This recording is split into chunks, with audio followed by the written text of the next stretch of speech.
নমস্কার, কেমন আছেন সবাই? জানতে গেলে মিশতে হবে পেজ থেকে আমি অঞ্জলি। তো আমার নতুন একটা ব্লগ ভিডিওতে আপনাদেরকে স্বাগত। তো পাশে থাকুন, অনেক দিন বাদেই আবার একটা ব্লগ ভিডিও নিয়ে এসেছি। আশা করি ভালো লাগবে। পুরো ভিডিওটা দেখুন, কোথায় যাচ্ছি, কি কি করলাম না করলাম সবটাই শেয়ার করার চেষ্টা করবো আপনাদের সঙ্গে। তো দেখতে থাকুন, আশা করি ভালো লাগবে। সেটাই বলছে, আবার বলে আপনারা বলেন চুপড়ি।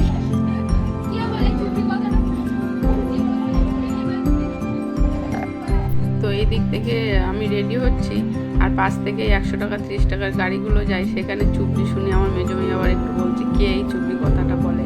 আবার গাড়িওয়ালাগুলো বলছে চুপড়ি আপনারাই বলেন। সেটা নিয়ে আবার আমরা মামে একটু কথা বললাম।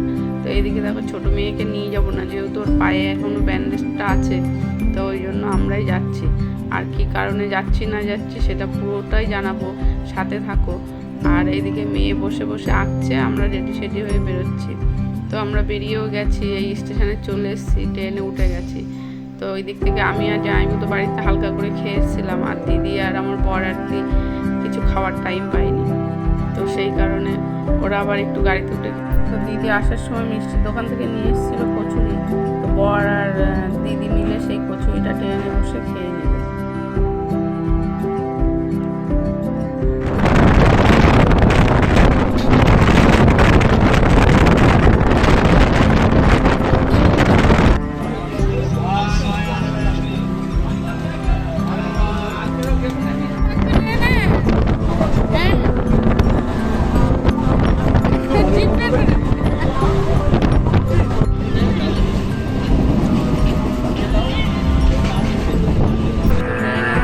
বাইরের দৃশ্যগুলো তো খুবই সুন্দর লাগছিল, সেইগুলো একটু তোমাদের মধ্যে তুলে ধরলাম। আর যে ঘন্টা আমরা হাসনাবাদ যাচ্ছি, 2 ঘন্টা আমাদের ট্রেনে লাগবে দমদম থেকে। তো আমরা ট্রেনে বসে একটু এটা সেটা খেতে খেতে, ছোলা মাখা, লজেস, কটকটি, এগুলো খেতে খেতে আমাদের টাইমটা শেষে হয়েই গেল। আমরা হাসনাবাদ স্টেশনে ঢুকেই গেলাম। আর মেয়েদের তো বাপের বাড়ি মানে আলাদা একটা ইমোশান। তাই এবার একটু কোনো খুশির কারণে নাই যাচ্ছি, একটা দুঃখের কারণে, কিন্তু তাও আমাদের নিয়ম থাকে যে কিছু কিছু জিনিস, এই কারণেই আর কি যাওয়া। তো কিছুদিন আগে আমার ভাইয়ের শ্বশুরমশাই গত হয়েছেন। তো ভাইয়ের শ্বশুর বাড়ি আর আমার বাপের বাড়ি একই গ্রামে। তো সেখানে নিমন্ত্রণ আছে, সেই কারণেই আর কি আমি, দিদি, জামাইবু আর দিদির নাতনি আর আমার বর, আমরা 5 জনে মিলে যাচ্ছি। আবার বিকালেই ফিরবো। তো আপনাদের সঙ্গে কথা বলতে বলতে ট্রেন থেকে নেমেও পড়লাম। এবার টোটোতে উঠেছি, টোটোতে উঠে ব্রিজটা পার হয়ে ওই পারে যাব। আর এটা হচ্ছে আমাদের ইচ্ছামতি নদী।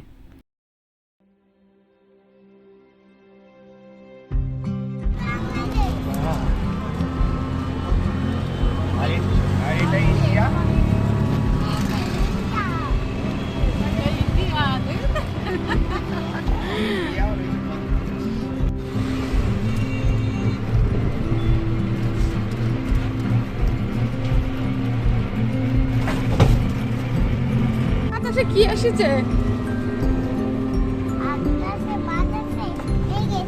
মেঘ এসেছে।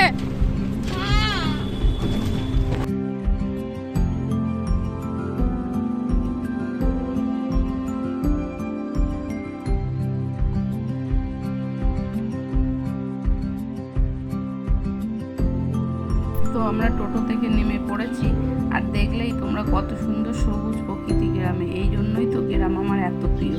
আর এইখানে পুকুরে খোল্লো মাছগুলো কত সুন্দর ঘুরছে, সেটাও একটু দেখালাম। আর এটা হচ্ছে একটা টক ফল গাছ, এটা অম্বলমধু গাছ বলে আমাদের গ্রামের দিকে। তো গ্রামে তো এরকম ফুল ফল গাছ খুব সুন্দর দেখা যায়, তো এইগুলো আমাদের খুবই ভালো লাগে। তো আমরা তো ওখান থেকে এসে ভাইয়ের শ্বশুরবাড়ি থেকে ঘুরে চলে এসেছি। যেহেতু ওটা একটা শোকের বাড়ি, আমি ওখানে কোনো ভিডিও ক্লিপ নিতেও চাইনি, নিইনি। কিন্তু অনেক দিন বাদে বাপের বাড়ি আসলাম বলে কিছু ভিডিও ক্লিপ আপনাদের জন্য তুলে রেখেছিলাম, যেগুলো শেয়ার করব। তো সেগুলোই শেয়ার করছি। তো ওখান থেকে আমরা কাজ মিটিয়ে ওদের সঙ্গে দেখা টাকা করে চলে এসেছি। এবার যাচ্ছি বাবার কাছে দেখা করতে, বাবার সঙ্গে। তো এটা আমাদের আগে ছিল ওই পাড়টা দিয়ে, নদীর পাড় দিয়ে হেঁটে যেত। তো ভেঙে গেছিলো বলে অনেকবার নদীর পাড়, তাই বড় করে এই পাড়টা বাঁধানো হয়েছে। তো যাই হোক, কথা বলতে বলতে চলে এলাম বাপের বাড়িতে। এটা বাপের বাড়ির মাঠ। এখানে আমরাও ছোটোবেলায় খেলা করেছি, আর এখন অনেক বাচ্চারা দেখছি খেলা করছে। যেমন আমাদের অনেক দাদাদের ছেলে, বোনেদের ছেলেরা আছে। তো খুবই ভালো লাগছে, আর পুরোনো দিনের কথাগুলো মনে পড়ে গেল। আর চলেও এলাম বাপের বাড়িতে। দেখো, তো বাবা ঠাম্মা দুজনে থাকে বাড়িতে। তো এবার এই এসে বাবা কিছু পুঁইশাক গাছ লাগিয়েছে, সেগুলো তোমাদের দেখাচ্ছি। আর বাবার পুকুরেও দেখছি ওপরে কিছু খোল্লো মাছ ভাসছে, তো সেগুলোও একটুখানি ভিডিও করলাম। আর ওই পাটটাতে, পুকুরের ওই পাটটাতে থাকে মেজো কাকা, আর এই পাটটাতে বাবা থাকে। তো যাই হোক, আর তো তোমাদের ভিডিওটা কেমন লাগলো জানিও। আর এইভাবে পাশে থেকো, ভালো লাগলে একটা লাইক, কমেন্ট, শেয়ার অবশ্যই করো। ফেসবুক থেকে দেখলে একটু ফলো করে দিও, আর ইউটিউব থেকে দেখলে একটু সাবস্ক্রাইব করে দিও।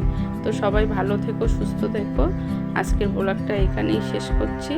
এবার কিছুটা বাবার এখান থেকে কথাবার্তা বলে তারপরে আমরা বাড়িতে ফিরবো। বাড়িতে ফিরতে ফিরতে আমাদের রাত হয়ে গেছিলো।